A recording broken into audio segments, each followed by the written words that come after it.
Good evening and welcome to Wisdom Wednesday. Happy New Year, everybody.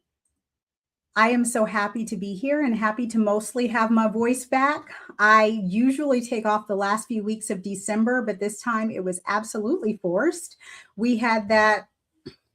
I don't even want to say we had the flu. We had all of the many viruses that were going around, and my house has been under siege, but God is faithful. We are back, and I have 95% of my voice. So I had to get on tonight to say Happy New Year and to talk about what is going to be new with the How To Chick for 2026.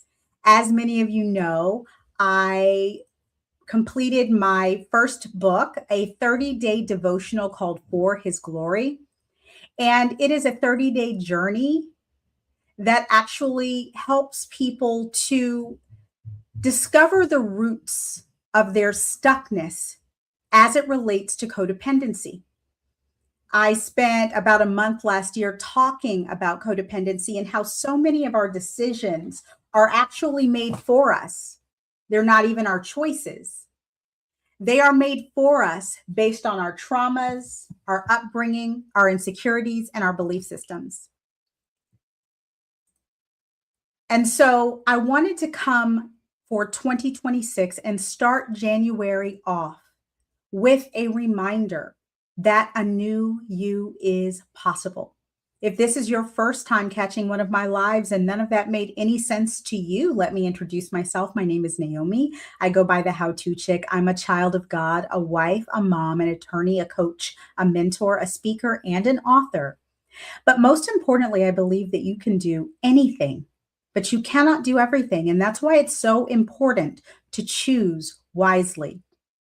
The work that I do, the ministry that I have, as you all know, I'm unapologetically a God girl, but the work that I do is primarily around helping people to evaluate the relationship that they have with God and themselves, because those are the relationships that will truly shape every other relationship in your life. And for 2026, we're not just talking about goals and resolutions. We're talking about becoming, as Michelle Obama's book is titled, the you that you were created to be. As I've just said, I'm unapologetically a God girl. And what that truly means is that everything in my life has been shaped by my relationship with God. And so when I come on, I usually talk about it from a faith focus, and tonight won't be any different. There are two scriptures that I'm going to be focusing on tonight. And the first one is one of my favorites, and you've heard me talk about it before. It is Psalm 138, verse 8. The Lord will perfect that which concerns me. And I want to follow that up with a companion statement to that, which Paul made in Philippians 1, verse 6. It says, He who began a good work in you will carry it on until the day of Jesus Christ. He's going to finish what he started. And for many of us, we have struggled with finishing what we've started. In many cases, we've struggled with starting what we desire to do. But for some of us, and if you followed me for any period of time, I've talked about the difference between a dream and a goal. But right now it's January, so many people are making resolutions, and I want to talk about 3 steps to making your resolutions goal focused and action oriented so that they work. And so tonight, that's all I'm going to do. I'm going to give you 3 steps. If you have already created your resolutions or resolution, if you're like me, I usually do maybe 2 or 3 categories of things that I've been prayerfully considering. And I say, this is what I want to work on. This is what I want to do. And I had to start breaking it down into many steps. I think it was maybe, I would be remiss if I said less than a decade, but it was a long time where I had lose 50 pounds, lose 40 pounds on my vision board or on my list of goals for the year. It was almost every year.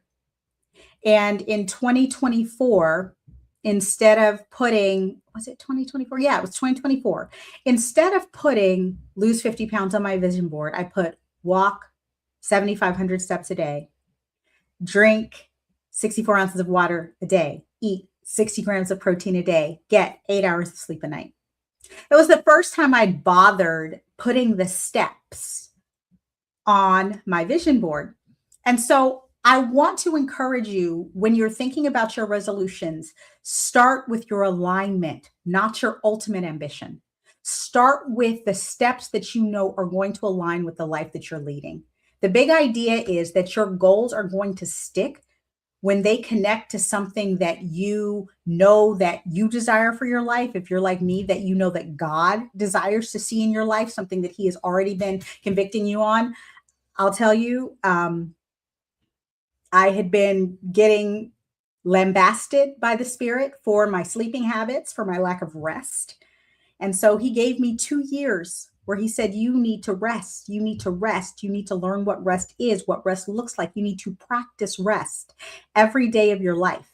And that part, I had never added to my vision board. I had never talked about the concept of rest because for many of us, we glorify hustle culture. We believe that sometimes we get to sleep when we're dead. And we understand that as parents of young children and people who work jobs and people who have many, many focuses and ambitions, you're busy.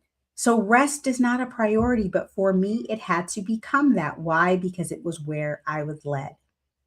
So your big idea is this: your dream, your resolution becomes a goal when you can connect it dot for dot with something that you know that you truly desire or that God is building in you. It's not just something you feel pressured by external forces and the world to do, but you have to have something inside of you that truly desires it.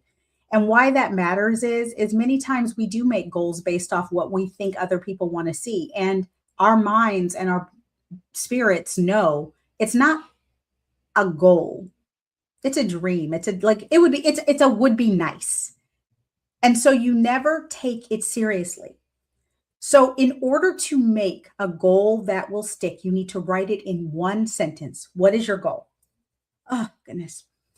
I'm about to sneeze again. Write your goal in one sentence. Don't write lose 50 pounds, right? I want to start a practice of 3 steps to that goal. And then answer this question: how does this concern me in a God honoring way? Or how does this align with something that I know that I have been called to do?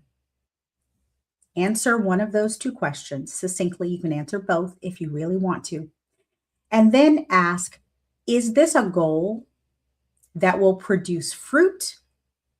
Is it going to do something to further the life that I'm being called to live, the purpose that I know God placed inside of me? Or am I doing this for the applause of others, for to check a list, to check a box on a list that I set for myself on my 5 or 10 year plan? Am I doing it because I think my family or my friends or my colleagues will be impressed? Why am I really doing it? And then I encourage you to pray a prayer of alignment. Lord, I'm asking that you would perfect what concerns me. I believe that this is what you've begun in me. Now I'm asking that you would show me the next right step. And then wait. Sometimes that goal will shift. Like I said, my vision board for 2024 had rest, 4 little letters at the bottom. It was the smallest part of my overall plan for my health and wellness. And yet it was the thing that God used in the mightiest way to change my life. For 2 years, I rested. The output when you wait on God is a goal that will match your season. Because some of us want things that don't match our season. We want to be a size 2 and be the CEO, and we have 18-month-old twins and we are not sleeping and our brains are not fully on. We want, to have $1 million in the bank and we got 3 kids in college and we're trying to help our elderly parents.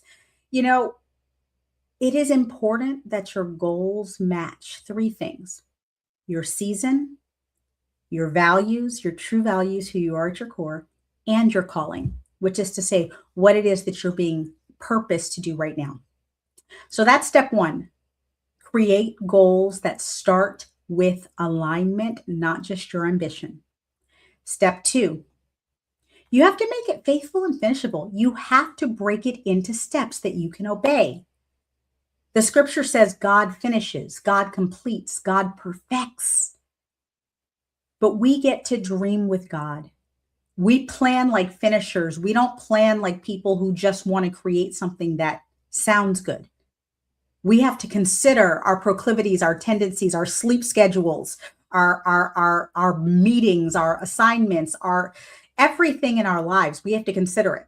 You know, I wanted to join this really big, fancy, expensive gym, and my budget just looked at me like, please go outside and walk. The overarching idea here is the best goals aren't really the most impressive ones. We like to say, I want to run a marathon before I'm 40. Okay, but sis, have you run a 5K? I'd like to do a triathlon. Here's the thing. Those were actually on my goal lists and I let them go for reasons related to my season, my values, and my calling. But the best goals are not the most impressive. They're the ones that you can execute, right?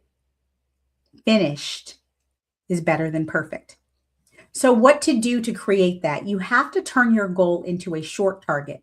Many times we set goals and these goals are for the year. And we want to say this really big thing and then just hope and pray that through the ether and through some magic changes that we're not going to plan for, prepare for, or, you know, set ourselves a list of how to accomplish that they will just happen. You need a short target. You need to give yourself goals that are measurable. 6 weeks, 90 days, 30 days. I'm going to do this. In the next 6 weeks, 30 days, 45 days, I'm going to do this. Break each segment into a measurable win. If you do not have a win at each of your milestones, you tend to get complacent. And what I like to do for that is, because I am a dopamine deficient ADHDer, I like to give myself a reward. It can be a small reward or it can be a much bigger reward depending on what it is. You know, I may say, well, I'll save up and my husband and I will go away for a weekend if I do this, or I'll go get to do a trip with my girlfriend for a weekend if I do this. That's a big deal for me. And those are things I love to do. And so it works for me. You have to figure out what works for you. Choose a win and break it into commitments. This is where most people fail. They say, I'm going to write my first 6 chapters by March. But by the end of January, they haven't even written, you know, the introduction to the book. It's okay if you don't have a title, but if you don't even have an understanding of where you're going and you've written nothing, you're not setting measurable commitments. And so set weekly commitments, whether it's time commitments, whether it's day commitments, whether it's I'm going to do this on Thursdays from 6 to 7 a.m., whether it's your goal is your goal. So it might be your goal to write a book. It might be your goal to figure out how to go back to school. It might be your goal to start a side hustle so you can pay off your student loans. It might be your goal to get a certificate or go back to school. Whatever your goal is, you have to decide the amount of time it's going to take, one, and what are your targets? And your targets need to be based on what your goal is.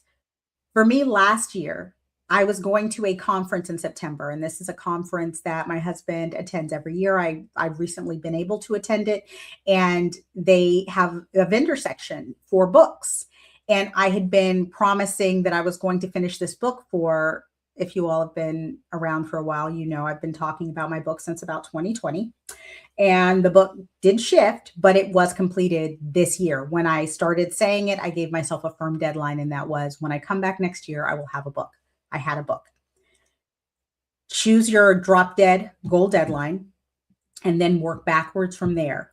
How long does that book need to be in editing? So what does that mean? When do you need to have a final copy? Do you have an editor that will edit along as you are working on the book? If you're applying to a graduate school, when is the application deadline? What are the scholarship deadlines? You need to set your goals in relation to when things are due. If there are some things, and the problem is many of us are choosing open-ended goals, things like losing weight, getting a better job, a better job, getting a certificate that you can sign up for and do anytime. And so what you do is you just say, oh, I'm going to do it at some point this year. And then come October, you start looking into it and you're like, it's too much work. I'll do it next year. So weekly commitments, daily minimums. Make yourself a to-do list. And I'm embarrassed to say that I probably operate off of between 3 and 7 to-do lists at any given time. I use the Notes app on my phone, and I'll just show you guys some of the stuff. Like you're not going to probably be able to see it very, very easily, but like I created that's going to be too small.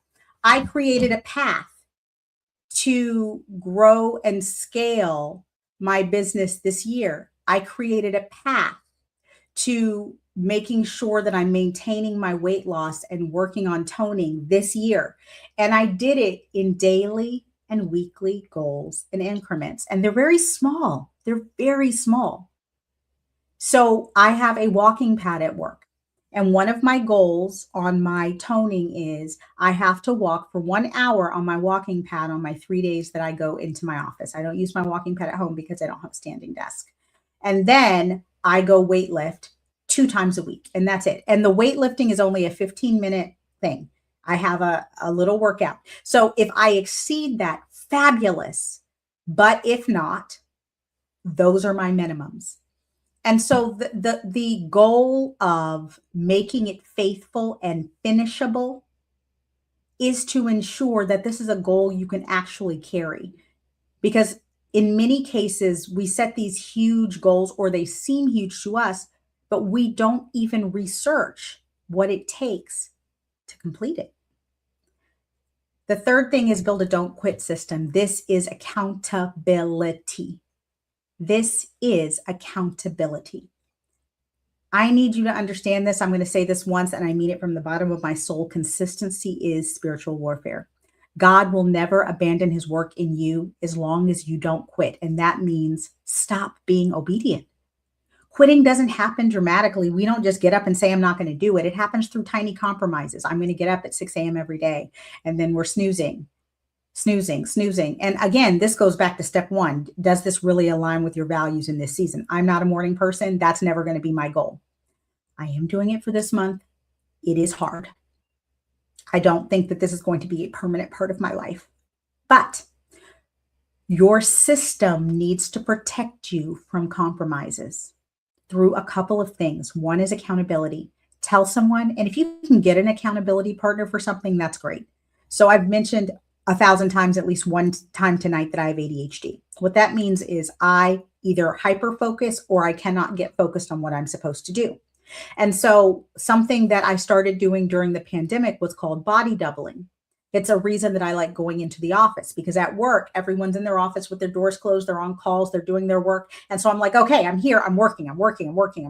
At home, I'm looking around my home office like, boy, I should declutter that bookshelf. Oh, that radiator's a mess. I should go dust that. Oh, I need to go fold that laundry because my office is connected to my bedroom, and it can get a lot. So I use timers, right? And I do my things in 90-minute blocks. But you have to decide what your rhythm is going to be for whatever it is that you need to accomplish. And that's why I picked 15 minutes for weightlifting and 1 hour for walking on my walking pad. And my 1 hours are set during meetings, regular standing meetings that I have that I don't typically speak in. And I'm not running. I'm walking, inclined, but walking. So I could talk if I needed to. But that is something that I know will keep me accountable to doing what I need to do. And I've also told people it's on my calendar. Then the second thing is decide in advance what your response is going to be to resistance. When you feel stuck, when you feel tired, when you feel sick, decide what your minimum is and do that. So in my mind, I need to be walking on my walking pad because I'm walking at sub 3 miles an hour. I'm short. I don't walk fast. In my mind, I needed to do at least 2 hours per day. And even though that's my real goal, I've pre-decided that in order to avoid resistance, I'm going to say 1 hour during this one call that I have.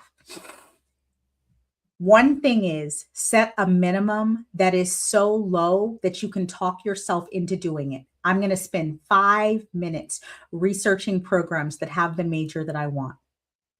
I'm going to spend 10 minutes doing research on a place that I'd like to move. I'm going to spend 20 minutes looking up companies that are hiring for this type of job that I'm looking to move into.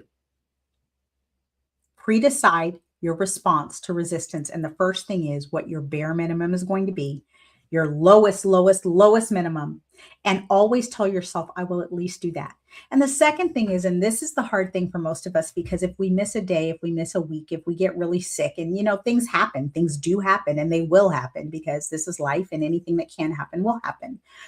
When you miss a day, when you miss an assignment, if it's a weekly thing that you're doing or a monthly thing, I'm going to restart the next day. I'm going to restart the next week. I'm not going to wait a month. And the thing is, if you're doing something once a week, you can say, I don't have to wait until next Thursday to do it. I'm going to do it on Friday. I'm going to do it on Saturday. I'm going to do it on Sunday. Whatever it is, I'm going to do it. Add accountability. I'm sorry, my allergies. I don't even think it's allergies. I just want to sneeze so badly. Add accountability. This is so important. I've said this 3 times. Tell somebody, but you need a person, a check-in, an honest report. I use my therapist for some of this. I tell her this is my goal. And I also am in an accountability group. I use them for my check-ins for my business, but for work, for home, for my personal and ministry goals, I use my therapist. And I add that accountability where I check in and say, yes, I did it this week, or no, I didn't do it. I'm going to get up and do it as soon as we get off this call. The output of setting a floor, a bare minimum that you will do, and then deciding your non-negotiable rhythm. If I miss, I'm going to get up and do it the next day. I'm going to get up and do it the day after that. I'm going to set a time and I'm going to be accountable to someone to do it. When you do that, your momentum will survive your feelings. It will survive setbacks, and it will survive spiritual resistance. Remember, consistency is spiritual warfare. This is something that I've been doing for at least the last 5 years, and it has changed my life. One, making sure that what I have decided to do aligns with what my life looks like. It has to align with my season, my values, and my calling. And I run that through the Holy Spirit. Second, I set baby steps, small goals, measurable targets, and I give myself check-ins. I don't check in every week. I don't necessarily check in every month. It might be 90 days. It might be 6 months. It depends on what it is. But I also make myself weekly and daily commitments. And no, I don't always honor them. I have gone weeks without doing what it is that I'm supposed to do. But when I remember, I get up and I start again. So it doesn't matter when you fall off, because we all fall off. The word says all have sinned and come short of the glory of God. And I don't know if it's a sin to not finish your goals, but I complete your goals. But I do know that consistency is spiritual warfare. We're building patterns of accountability to God and to ourselves. And so don't quit systems are so important. And when I have followed this path, making sure my goals are in alignment with God's will, making sure that my steps are steps that I can complete and it is finishable. I have a minimum that is on the floor. I can do it. And 3, building in a don't quit system, which is to say, if I miss, if I fall off, no matter when I remember, because some of us, life will come at you like a flood. Whenever you come back to you, get back up and start again. Whether you've missed a day, whether you've missed 6 months, get back up and start again then. Momentum that survives setbacks, spiritual warfare, and our feelings is momentum that will carry you through to your goal. And I just want to encourage you that a new you is possible. It is possible. So many of us are holding on to bad habits, personality traits that we don't really love, emotional dysregulation, exhaustion, snappishness, mean and nastiness, because we're like, this is just who I am. And some of us need to really be examining where we are being called into alignment with the will of God and with the work that He has for us in this season. So if you have goals already, or if you haven't, take some time tonight and write just one goal, but not a goal for 2026, a small goal, one for the next 90 days. And then write the smallest daily or weekly step that you could take, something that you could do even on your worst day. That's your don't quit baseline. And start moving in the direction of your goals. My mom used to say when I was little, aim for the sun and the moon. Even if you miss, you land among the stars. And that's the importance of good goals. Even if you don't get all the way there, you will have made it to a place. And yes, there are things like applying for getting into and getting funding for graduate school, or moving, across country or to another country, that actually take those final steps to follow through to actually do. But if your goals are good, if your goals are concrete, you will hit them. You will make your goal. And if you do, obviously, sometimes our goals are time limited, and sometimes our goals are dependent on what we truly want, which is we just want to go to Harvard. That's the only school we want to go to. And, if you don't get into Harvard, you might just stop and keep applying every application cycle because that's the only school you're considering, and that is your prerogative. I encourage going back to step one, making sure your goals are in alignment with your season, your calling, and your values. That they are goals that are aligned with who God is calling you to be, and not goals that are set to get the applause of others.